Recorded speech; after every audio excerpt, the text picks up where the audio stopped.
Okay, welcome back to our teaching on the faith of Christ.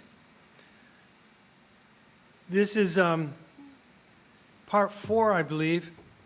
And so I'd like to go back to Romans chapter 8. And I'm going to begin at verse 12 and read for a short ways here. Reading from the NASB. It says, "So then, brethren, we are under obligation not to the flesh to live according to the flesh.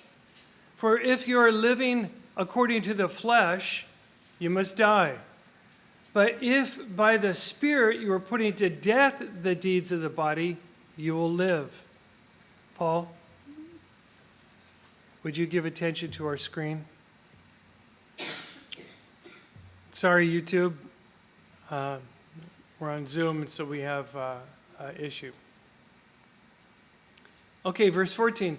"For all who are being led by the Spirit of God, these are the sons of God. For you have not received a spirit of slavery leading to fear again, but you have received a spirit of adoption as sons, by which we cry out, 'Abba, Father,' our Father." Verse 16, "The Spirit himself testifies with our spirit that we are the children of God. And if children, heirs also, heirs of God and fellow heirs with Christ, if indeed we suffer with him, so that we may be glorified with him." Now, what's amazing is there's promises here that are just incredible. But there is a condition to receive these promises. You see, we're under obligation, but not to the flesh, to live according to the flesh. We're under obligation to live according to the Spirit. So our daily life, when we wake up in the morning, our goal should be to live in the Spirit each and every day. To live in the Spirit when we first get up in the morning. Instead of the first thing in our thoughts in the morning of how to fulfill the flesh, it should be how to strengthen and fulfill the Spirit. To strengthen the Spirit in these last days, to put to death the deeds of the flesh, to put to death the desires of the flesh. That's our obligation. It is to live according to the Spirit, not the flesh. If you're living according to the flesh, you must die. Die to the things of the flesh. "Oh, but in my flesh, I like to spend most of the week watching sports." Die to that. Why? Because by the time the service day comes around, the Sabbath comes around, can you get your mind out of the sports? No, because you've been immersed in it all week. So it still will rob you. Even if you come to church and you struggle and the Spirit of the Lord falls upon you in conviction, what is it it convicts you of? Except all of your consuming of the flesh all week long. So what happens to you in the service? What happens is this: we spend our time trying to get right with God. Because we spent our week in the flesh. So we spend the rest of our service time trying to get right with God. Paul, I think she's trying to sign in. No, we lost network connection. We lost Sorry, YouTube. We have a technical issue, so bear with us for a moment here. Sorry. So, where was I? We are in the flesh, and we need to spend time in the Spirit. If we are wasting our time. Yes. See, this is a real service, YouTube, so things happen. Okay, so my point was walk in the Spirit throughout the week. Then when you come to service, guess what? You're going to be in a place to be able to give to others.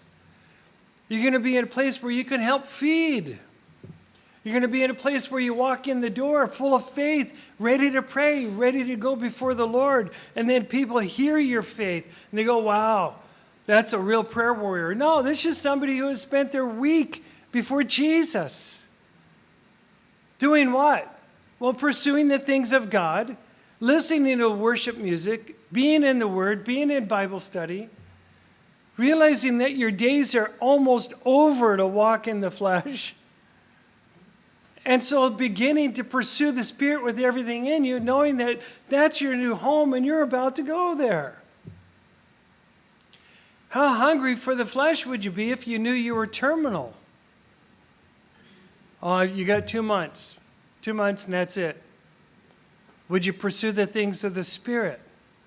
Oh yeah, your flesh is about to fail. You have a clock, you know it. Pursue the things of the Spirit because the flesh is going away. Well, that is true no matter how you look at it. Our time in the flesh is soon over. It may be a year, maybe 2, 3, I don't know. The Lord knows, but it's soon. So pursue the things in the Spirit with all your might. Okay. Verse 14, for those who are being led by the Spirit, these are the sons of God. You want to be sons of God? You see, before the flood, they were called the sons of God, which takes in men and women. It's just a term. It means one who's following after God with all their heart. So if you want to be like like Noah and the sons of righteousness before the flood, pursue the things of the Spirit. Cain pursued the things of the flesh. So this week, ask yourself, am I Cain or am I righteous Seth? Who am I? If I'm Cain, I'm pursuing the flesh because he was fleshly and always after the things of the flesh. But if you're Seth, he was the son of God, or a son of God, I should say. I mean, he was the leader of the sons of God. So be like him. Verse 15, for you have not received a spirit of slavery leading to fear again, the fear being, can I keep the law? Can I be righteous enough? Can I keep the law? No, you don't have to worry about the law anymore. Jesus did that for you. We don't have that spirit of slavery anymore, but we have been adopted as sons. So we cry out, Abba, Father. The Spirit himself bearing witness with our spirit that we are the children of God. That's right. The Spirit inside us is bearing witness with our spirit that, hey, you are a child of God. So act like a child of God. Pursue the Spirit. Make the Spirit man strong. Pursue the things of the Spirit. If children were heirs, heirs of God, fellow heirs with Christ, if, notice verse 17, if indeed we suffer with him, in order that we may also be glorified with him. We have to suffer with him. Here's something that most people don't understand, that the Christian walk is supposed to be one of suffering. Because it was for Jesus. Hebrews chapter 5, verse 8 tells us that Jesus learned through the things that he suffered. Are we any different? No, not at all. What is it we're supposed to learn? Well, it depends on you, and it depends on the will of God and what he's trying to teach you. But what is it how are we supposed to suffer? With patience. How else are we supposed to suffer? With hope. How else do we suffer? With long suffering. We're supposed to suffer in faith, knowing that our suffering is not without purpose, and knowing that our suffering will come to an end. You see, Jesus did that very thing and was changed and glorified because of his suffering. He had to suffer. His last suffering was on the cross. You think it was the physical pain? Yeah, it was the physical pain. That was part of it. It wore him down physically. But it was the spiritual pain that was the hardest thing for him. To be separated from the Father was hell itself. It was the deepest pit of hell for a human. Jesus learned by the things that he suffered. Thank you, Jesus. Thank you, Jesus. I want to show you another little thing in this context before we move on.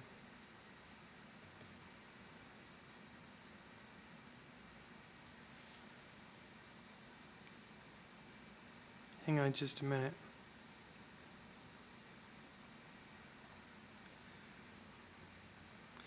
Again, I'm sorry, I didn't finish the point. Verse 17, it says, if indeed we suffer with him.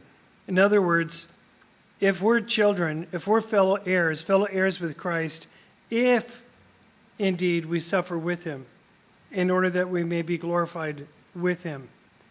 Now, what's interesting is, brethren, it's conditional.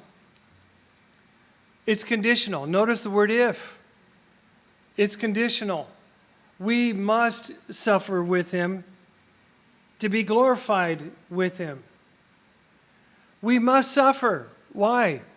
Because it's through the suffering that we learn, that we grow, that we mature, that we change, that we make ourselves ready for the glory that is to be revealed in us and through us.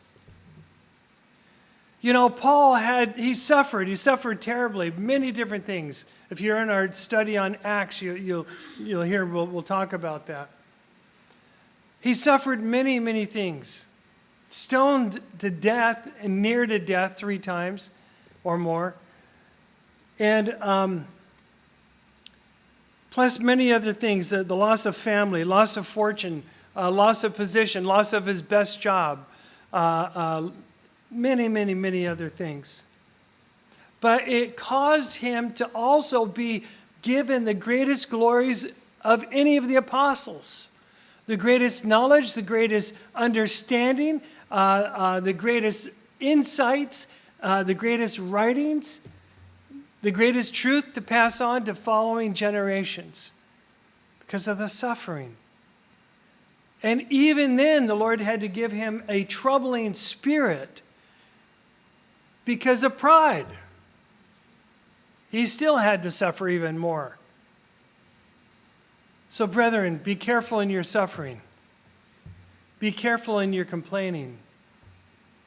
We all suffer, some more than others. But be careful in sometimes in your suffering, you can't help but complain. You know, oh, I hurt, I ache, or I feel terrible, or I'm down, or the devil's beating me up. All of that happens. All of that's normal course.